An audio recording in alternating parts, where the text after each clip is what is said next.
കൊൽക്കത്തയിലെ വനിതാ ഡോക്ടറെ ബലാത്സംഗം ചെയ്ത് കൊലപ്പെടുത്തിയ കേസിൽ രൂക്ഷ വിമർശനവുമായി സുപ്രീം കോടതി. അന്വേഷണത്തിൽ വൈരുദ്ധ്യമെന്ന് കോടതി പറഞ്ഞു. പോസ്റ്റ്മോർട്ടത്തിന് ശേഷമാണ് അസ്വാഭാവിക മരണത്തിന് കേസെടുത്തത്. 30 വർഷത്തിനിടയിൽ ഒരു കേസിലും അലംഭാവം നടത്തുന്നത് കണ്ടിട്ടില്ലെന്നും കോടതി പറഞ്ഞു. അതേസമയം സമരം അവസാനിപ്പിച്ച് ജോലിയിൽ പ്രവേശിക്കാൻ ഡോക്ടർമാർക്ക് കോടതി നിർദ്ദേശം നൽകി. വിശദാംശങ്ങളുമായി മേഘന മുരളി ചേരുന്നു. മേഘന, ഇപ്പോൾ കോടതി ഗുരുതരമായ വിമർശനങ്ങളാണ് ബംഗാൾ സർക്കാരിനെതിരെ ഉന്നയിച്ചിരിക്കുന്നത്.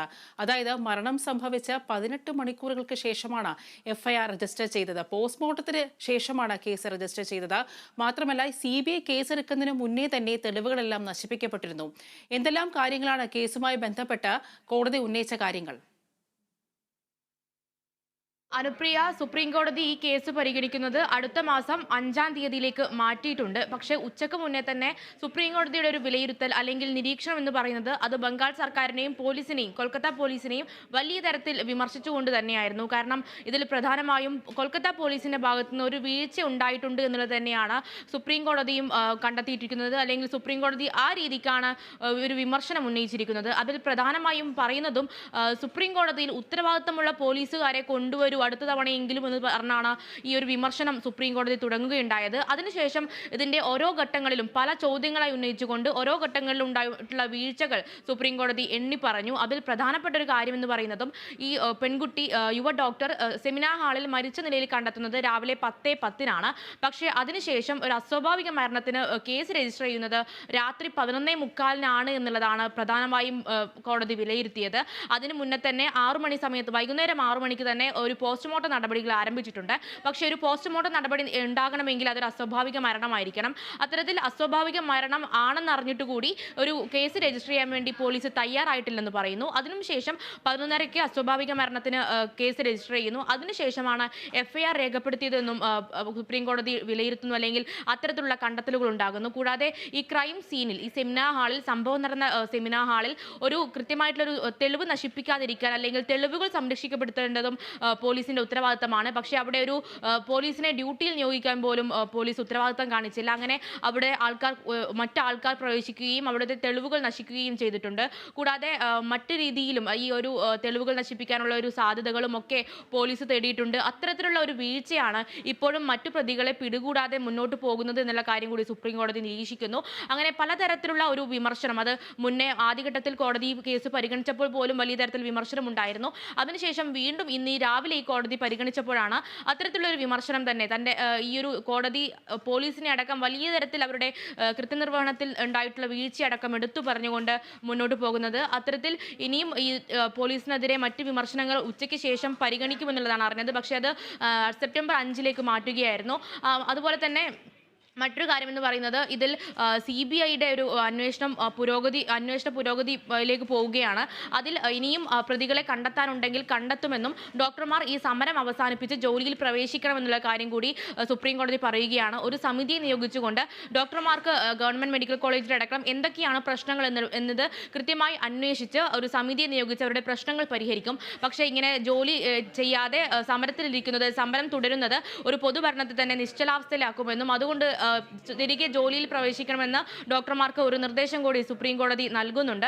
എന്തായാലും അത്തരത്തിലുള്ള ഒരു കണ്ടെത്തലാണ് ഇപ്പോൾ സുപ്രീം കോടതിയുടെ ഭാഗത്തുനിന്നുണ്ടായത്. അത് സർക്കാരിനെയും പോലീസിനെയും വലിയ തരത്തിൽ പ്രതിരോധത്തിലാക്കിയിട്ടുണ്ട്. അത്തരത്തിൽ തന്നെയാണ് ആദ്യഘട്ടത്തിൽ ഈ കോടതി ഇടപെട്ട് സ്വമേധയാ കേസെടുക്കുകയും അതിലൊരു വിമർശനം ഉന്നയിക്കുകയും ചെയ്ത ശേഷമാണ് പോലീസ് ഉദ്യോഗസ്ഥരെ അടക്കം സസ്പെൻഡ് ചെയ്യുന്ന രീതിയിലേക്ക് സർക്കാർ പോയത്.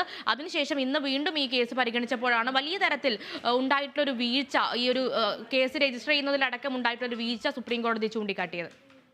മേഘന, ഇപ്പോൾ കോടതിയിൽ CBI തൽസ്ഥിതി റിപ്പോർട്ട് ഹാജരാക്കിയിട്ടുണ്ടായിരുന്നു. ഈ CBI റിപ്പോർട്ടുമായി ബന്ധപ്പെട്ട് ഒരു ദേശീയ മാധ്യമം അവരുടെ ഇൻവെസ്റ്റിഗേറ്റീവ് റിപ്പോർട്ടിൽ ചില ഫൈൻഡിങ്സ് നടത്തിയിട്ടുണ്ട്. അതായത് ഈ CBI റിപ്പോർട്ടിൽ ഇപ്പോൾ പോലീസ് അറസ്റ്റ് ചെയ്ത സഞ്ജീവ് റോയ് മാത്രമാണ് പ്രതിയെന്നും മറ്റാർക്കും ഇതിൽ പങ്കില്ല എന്നുള്ള സൂചനകളാണ് ഇപ്പോൾ ആ അന്വേഷണ റിപ്പോർട്ടിൽ ഇപ്പോൾ പുറത്തു വന്നിരിക്കുന്നത്. നേരത്തെ ഈ കുട്ടിയുടെ പോസ്റ്റ്മോർട്ടം റിപ്പോർട്ടിലൂടെ വ്യക്തമായത് ഇതൊരു ബലാത്സംഗമാണ് എന്നാണ് ഈ കുട്ടിയുടെ പോസ്റ്റ്മോർട്ടം ചെയ്ത ഡോക്ടർ ദേശീയ മാധ്യമങ്ങൾ നൽകിയ അഭിമുഖത്തിൽ പറഞ്ഞിരിക്കുന്നത്. എന്നാൽ CBIയുടെ റിപ്പോർട്ടിൽ പറഞ്ഞിരിക്കുന്നത് ഇതിൽ സഞ്ജീവ് റോയ്ക്ക് മാത്രമേ പങ്കുള്ളൂ എന്നുള്ളതാണ്. എന്തെല്ലാമാണ് ആ ദേശീയ മാധ്യമത്തിന്റെ ഇൻവെസ്റ്റിഗേറ്റീവ് ഫൈൻഡിങ്സിലുള്ളത്? അനുപ്രിയ, ഇതിൽ പ്രധാനമായും ഈ ഡോക്ടർമാരുടെയും പെൺകുട്ടിയുടെ മാതാപിതാക്കളുടെയും പ്രധാനപ്പെട്ട ആവശ്യം എന്ന് പറയുന്നത് ഇതൊരു കൂട്ടബലാത്സംഗമാണ്. ഒന്നിലധികം ആൾക്കാർ ഈ ഒരു കൊലപ്പെടുത്തുന്നതിലും പെൺകുട്ടിയെ ബലാത്സംഗം ചെയ്യുന്നതിലും പങ്കാളികളായിട്ടുണ്ട്. അവരെ അറസ്റ്റ് ചെയ്യണമെന്നുള്ളതാണ്.